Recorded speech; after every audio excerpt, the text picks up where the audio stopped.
வாங்க இன்றைக்கி ராகி புட்டு செய்ய போகிறோம். அதுக்கு வந்து ராகி மாவு வந்து 2 கப் எடுத்துருக்கேன்.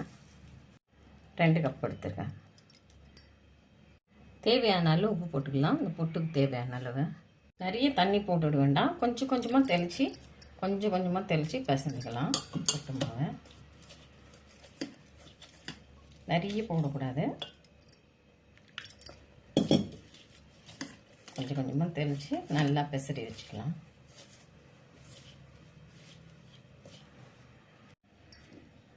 பாருங்கள், கலர் நல்லா இந்த மாதிரி இருக்கணும். இந்த அளவுக்கு ஓரளவுக்கு உதிரியாக புட்டு மாவு பிசைந்து வச்சிடலாம். கட்டி இல்லாமல் இருக்கிறதுக்கு இன்னொரு ஐடியாவும் பண்ணலாம். பாருங்கள், லாஸ்ட்டு மாவும் நல்லா நைஸாக வந்துடுது. இந்த மாதிரி நைஸாக வரணும், கட்டி இல்லாமல் வரணும்னா இந்த ஐடியாவில் பண்ணுங்கள். ரொம்ப ஈஸியாகவும் இருக்கும். சட்டுன்னு வந்துடுங்க மாவு. கடைசி மாவு கூட நல்லா க்ளீனாக நம்ம ஜலிச்சு எடுத்துக்கலாம். பாருங்கள், இந்த மாதிரி வருது புட்டு மாவு. பாருங்கள் எவ்வளோ நைஸாக சாஃப்டாக வந்திருக்கு நம்மளுக்கு. இதை எப்படி வேக வைக்கிறோம் பார்ப்போம். ஒரு சொம்பு அளவுக்கு சின்ன குக்கர் தான் எடுத்திருக்கேன். அலுமினியா குக்கர் தான். உங்கள்கிட்ட எந்த குக்கர் இருக்கோ, ஸ்டீல் எது இருந்தாலும் எடுத்துக்கோங்க. ஒரு சொம்பு அளவுக்கு தண்ணி வச்சுக்கோங்க. இதை வந்து அப்படியே விசில் வந்து எடுத்துடலாம். விசில் போடக்கூடாது, விசில் எடுத்துடலாம். அப்படியே கொதிக்கிட்டோம் ஸ்டீம் வர அளவுக்கு. புட்டு அச்சி எடுத்திருக்கேன் நான். புட்டு பாருங்க, ஸ்டாண்டு இது மாதிரி இருக்கிறது பார்த்து அச்சி எடுத்திருக்கேன். உள்ளே வந்து இது அப்படியே வந்து இந்த புட்டு மாவு கொஞ்சம் கொஞ்சமாக தள்ளிக்கலாம்.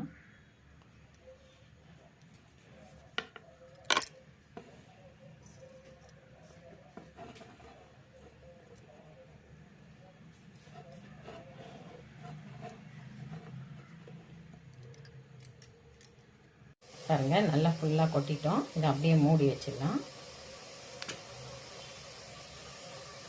நல்லா குக்கரில் ஸ்டீம் வர ஆரம்பிச்சிச்சு. இப்போ அப்படியே இதில் வச்சிடலாம். பாருங்கள், நல்லா ஸ்டீம் வர ஆரம்பிச்சிச்சு. நல்லா மூடிடுவோம். இப்போ வந்து ஒரு 10 நிமிஷம் இருக்கட்டுங்க. வேகணும், நல்லா வேகணும் இல்லைங்களா? அதனால ஒரு 10 நிமிஷம் இருக்கட்டும், அப்புறம் எடுத்துடலாம். அரிசி புட்டு நல்ல பவுட்ரு மாதிரி இருந்தால் ஒரு 5 நிமிஷம் இருக்கலாம். இது ராகி புட்டு கொஞ்சம் நல்லா வேகணும், அதனால வந்து 10 நிமிஷம் இருக்கட்டும்.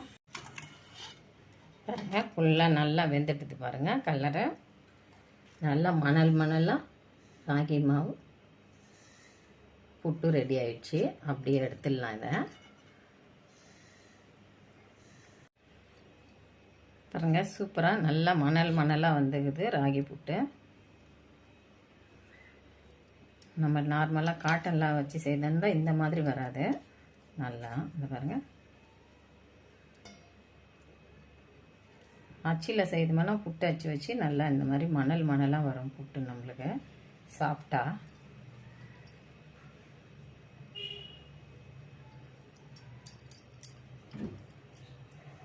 நல்லா ஃப்ரெஷ் தேங்காய் துருவி வச்சுருக்கேன். அப்படியே மேலே போட்டுக்கலாம்.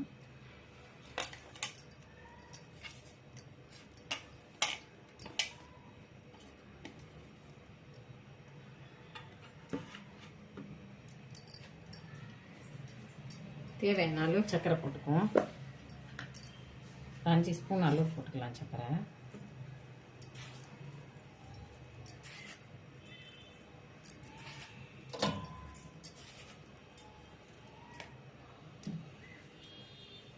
அப்படியே நல்லா பிசைந்து வேணும்னா கொஞ்சம் மேலே நெய் விட்டுக்கோங்க, ரொம்ப டேஸ்ட்டாக இருக்கும்.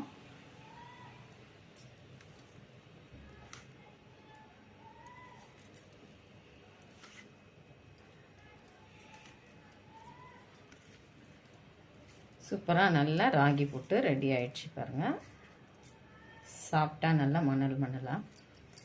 இந்த மாதிரி ட்ரை பண்ணுங்கள். அச்சியில் வச்சு ஜலிச்சு போட்டோம்னா சாஃப்டாக இருக்கும், கட்டி இல்லாமல் இருக்கும்.